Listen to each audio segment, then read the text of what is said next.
سرکار غریب نواز فرماتے ہیں اولاد کو اپنے ماں باپ کا چہرہ دیکھنا عبادت ہے۔ حدیث پاک میں آیا ہے کہ جو اولاد خلوص اور محبت کے ساتھ اللہ تعالیٰ کی رضا و خوشنودی کے لیے اپنے ماں باپ کی زیارت کرتی ہے اسے ایک حج مقبول کا ثواب ملتا ہے، اور جو فرزند اپنے والدین کے پاؤں چومتا ہے تو حق تعالیٰ اس کے نامہ اعمال میں 1000 سال کی عبادت کا ثواب لکھ دیتا ہے اور اسے بخش دیتا ہے۔ پھر فرمایا سرکار غریب نواز نے کہ ایک شخص برے کاموں کی وجہ سے بہت بدنام تھا۔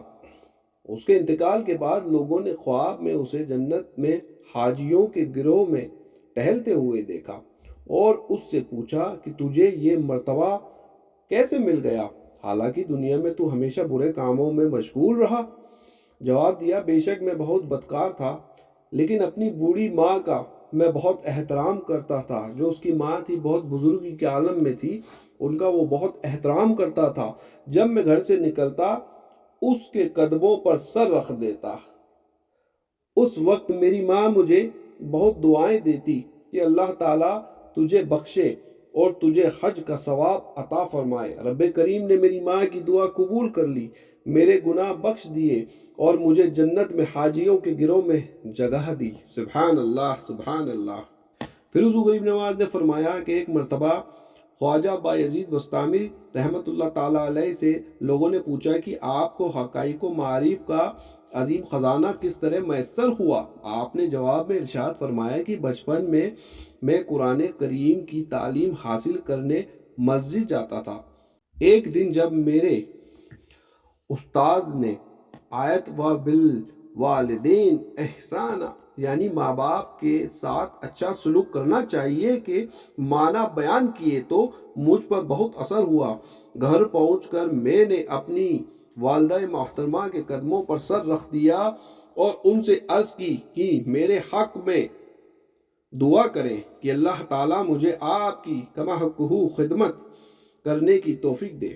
انہوں نے رحم خواہ کر 2 گانا نماز ادا کرنے کے بعد میرے ہاتھ پکڑ کر قبلہ رو ہو کر نہایت خوش و خضوع کے ساتھ میرے حق میں دعا کی۔ اسی دعا کی بدولت مجھے یہ سعادت میسر ہوئی۔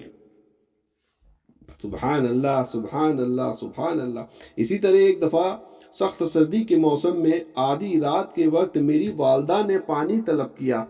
میں فوراً پانی کا پیالہ بھر کر ان کے پاس گیا تو ان کی آنکھ لگ گئی۔ میری والدہ سو گئی تھی، گہری نیند میں چلی گئی تھی، تو میں نے انہیں جگانا مناسب نہیں سمجھا اور پانی کا پیالہ ہاتھ میں لیے ان کے سرہانے کھڑا رہا۔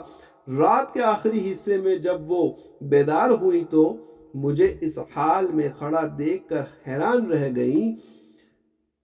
یخ بستہ پانی کی وجہ سے میرا ہاتھ بھی پیالے سے چپک گیا تھا۔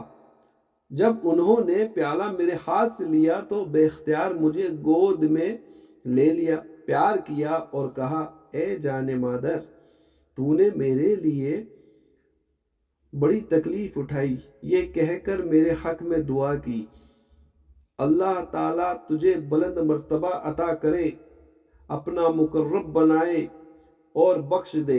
اللہ تعالیٰ نے میری والدہ محترمہ کی دعا قبول فرمائی اور مجھے اپنی بہد و حساب و رحمت سے نوازا۔